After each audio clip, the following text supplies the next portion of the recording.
নমস্কার দর্শক বন্ধু, জ্যোতিষশাস্ত্রের এই বিশেষ অনুষ্ঠানে আপনাদের সকলকে স্বাগত। দর্শক বন্ধু, 2025 আসতে চলেছে, আর আপনাদের মনেও ইচ্ছা প্রতিদিন বাড়ছে যে কেমন যাবে। 2024 তো কাটিয়ে দিলাম যেমন তেমনভাবে, তো 2025 কেমন কাটবে, ভালো না খারাপ? আপনাদের এই যে জ্যোতিষীয় জিজ্ঞাসা, তার উত্তর দেওয়ার জন্যই আজকের এই অনুষ্ঠান। 2025 আপনারা যারা কর্কট রাশির মানুষজন আছে কেমন যাবে, এই নিয়ে আমার আজকের আলোচনা। কিন্তু এই আলোচনা যা বলতে চলেছি তার অ্যাকুরেসি লেভেল নির্ভর করবে। আপনাদের হবে না যে যা বলছেন সবই কি মিলবে, অনেকেই প্রশ্ন করেন, দেখেছি আমার কমেন্ট বক্সে লেখা থাকে। দর্শক বন্ধু, আমি যেটা বলতে চলেছি একটা ট্রেন্ড। এই ট্রেন্ডটিকে আপনাকে দুভাবে শুনতে হবে। একটা আপনার রাশি অনুযায়ী শুনবেন, একটা লগ্ন অনুযায়ী শুনবেন। যেমন আপনার রাশি কর্কট হিসাবে শুনুন, লগ্ন কি দেখুন, হতে পারে আপনার লগ্ন বৃশ্চিক, তাহলে বৃশ্চিক রাশি হিসাবেও শুনুন। এবার দুটোকে শুনে আপনি দুটোর একটা অনুপাত বার করুন, আর ওই অনুপাত যদি ভালোর দিকে ইঙ্গিত করছে তাহলে ভালো হচ্ছে, যদি খারাপের দিকে ইঙ্গিত করছে তাহলে খারাপ হচ্ছে। এবার কতটা ভালো হচ্ছে কতটা খারাপ হচ্ছে এটা নির্ভর করবে আপনার বর্তমানে কোন দশা অন্তর্দশা চলছে তার উপর। দশা অন্তর্দশা যদি আপনার পক্ষে থাকে তাহলে ভালো হচ্ছে, যদি পক্ষে না থাকে তাহলে ততটা ভালো হচ্ছে না। এই হলো ফর্মুলা।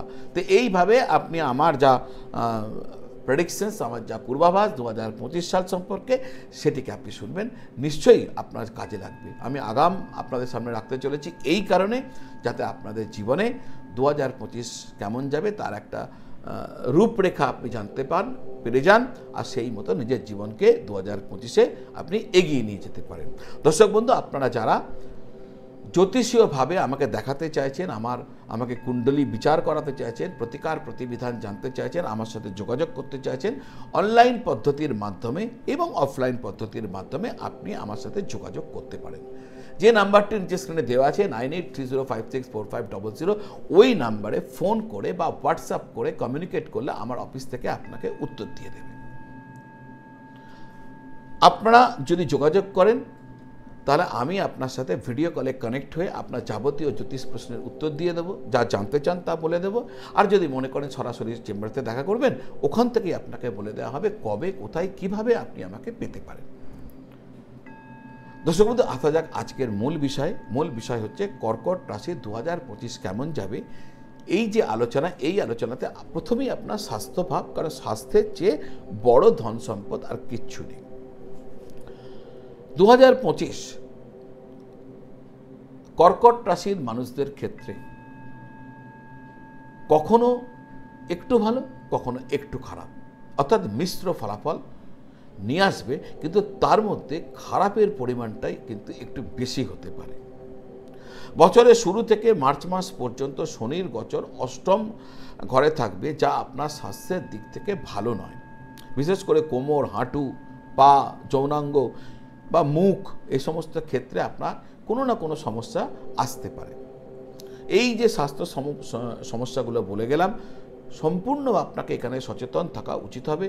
মার্চের পরে শনি গ্রহ অষ্টম ঘর থেকে সরে গেলে এই সমস্যাগুলো ধীরে ধীরে কম হয়ে যাবে, কিন্তু মে মাসের মাঝামাঝি থেকে বৃহস্পতি আবার দ্বাদশ ঘরে প্রবেশ করবে, যার ফলে পেট এবং কোমর সম্পর্কিত কিছু সমস্যা ভোগ করতে হতে পারে। সচেতন থাকবেন, খাদ্যাভ্যাস মেনটেন করবেন, যোগ ব্যায়াম ধ্যান এসব করবেন, খুব ভালো থাকবেন। তো এইভাবে ভাবুন।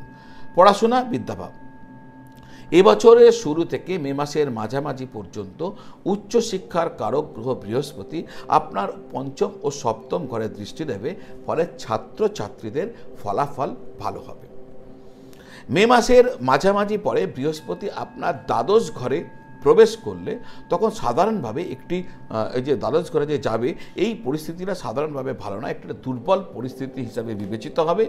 তবু যারা বিদেশে গিয়ে পড়াশোনা করছেন, বিদেশকে কেন্দ্র করে কোনো পড়াশোনা করছেন, তারা কিন্তু ভালো ফলাফল করবেন। কারণ বিশেষ করে যারা উচ্চশিক্ষাকে প্রাপ্ত হওয়ার জন্য প্রয়াসরত রয়েছেন, তাদেরও কিন্তু ফলাফল ভালো হবে। যাই হোক, এসবের মধ্যে আপনাকে সতর্ক থাকতে হবে। মে মাসের পর আপনার দ্বিতীয় ঘরে কেতুর প্রবেশ ঘটবে, ফলে আপনার পরিবারের পরিবেশ কিছুটা অশান্ত হয়ে উঠতে পারে। ঘরের পরিবেশ যদি অশান্ত হয়ে যায় তাহলে পড়াশোনার ক্ষেত্রে বাধা বিঘ্ন আসতে পারে। সুতরাং আমি আপনাকে আগে থেকে অ্যালার্ট করলাম, যেখানে আপনাদের একটু সতর্ক থাকতে হবে। একটু সতর্ক থাকলে, মনোনিবেশ করে রাখলে, অধ্যবসায় বজায় রাখলে বিদ্যা লাভে কোনো অসুবিধা হবে না। আসা যাক কেরিয়ার। গত বছরের তুলনায় এই বছর চাকরির দিক থেকে অনেক ভালো হতে পারে, আর আপনি একটি স্বস্তিতে ভালো চাকরিকে অনুভব করতে পারবেন, উপভোগ করতে পারবেন। অনুভব তো করবেন, স্বস্তি অনুভব করবেন, আর উপভোগ করবেন একটি ভালো চাকরি, এমন করতে পারে। গত বছর যে সমস্যাগুলো ছিল আপনার কর্মক্ষেত্রে, এই বছর তা দূর হতে শুরু করবে। বিশেষ করে মার্চের পর আপনার জীবনে হয়তো অতীতের সমস্যাগুলো আর থাকবে না। আপনার কমিউনিকেশনসের ধরন তুলনামূলকভাবে আরও ভালো হয়ে উঠবে, ফলস্বরূপ চাকরিতে আপনি আরও ভালো করতে সক্ষম হবেন। যাদের কাজ কনসালটেন্সিকে কেন্দ্র করে, যাদের কাজের ক্ষেত্রে বাগ্মিতার প্রয়োজন হয়, যারা মার্কেটিংয়ের কাজ করছেন, তারা ভালো ফলাফল করতে পারবেন। অফিসের পরিবেশ বা আপনার সহকর্মীদের আচরণ আপনার জন্য অনুকূল নাও হতে পারে, কিন্তু তবু আপনি যে পরিস্থিতিতে কাজ করছেন সেটাকে মানিয়ে চলবেন। একটা কথা মনে রাখবেন, যে সয় সে রয়। চাকরির পরিবর্তন ইত্যাদির জন্য এই বছরও আপনার পক্ষে অনুকূল হতে পারে। যারা ব্যবসা করছেন তারা বছরের শুরু থেকে মার্চ মাস পর্যন্ত একটু বেশি সতর্ক থাকবেন। শনির গোচর অষ্টম ঘরে থাকবে, ফলে তার তৃতীয় দৃষ্টি আপনার কর্মের ঘরে এসে পড়বে, ফলে কাজ, কর্ম, ব্যবসায় কিছু অসুবিধা দেখা দিতে পারে। শনির তৃতীয় দৃষ্টি ভালো হয় না। যাদের কাজ দূরের জায়গা থেকে পণ্য কেনা বেচা, বা যারা বিদেশি পণ্য আমদানি রপ্তানির সাথে জড়িয়ে রয়েছেন, তারা কিন্তু তাদের ব্যবসায় ভালো ফলাফল করতে পারবেন। অন্যান্য লোকেরাও ভালো ফলাফল করতে পারবেন, তবে তুলনামূলকভাবে তাদের ভালো ফলাফল করার জন্য যথেষ্ট বেশি পরিশ্রম করতে হবে। আর্থিক স্থিতি। কর্কট রাশি জাতক জাতিকাদের আর্থিক স্থিতি 2025-এর তুলনায় ভালো হলেও সমস্যার পুরোপুরি সমাধান হবে না। ধনসম্পদের স্থান থেকে শনির দৃষ্টি সরে গেলেও কেতু আবার এখানে এসে উপস্থিত হয়ে গিয়ে সমস্যা তৈরি করে দেবে, ফলে দারুণ ভালো পরিস্থিতি হওয়ার সম্ভাবনা খুবই কম।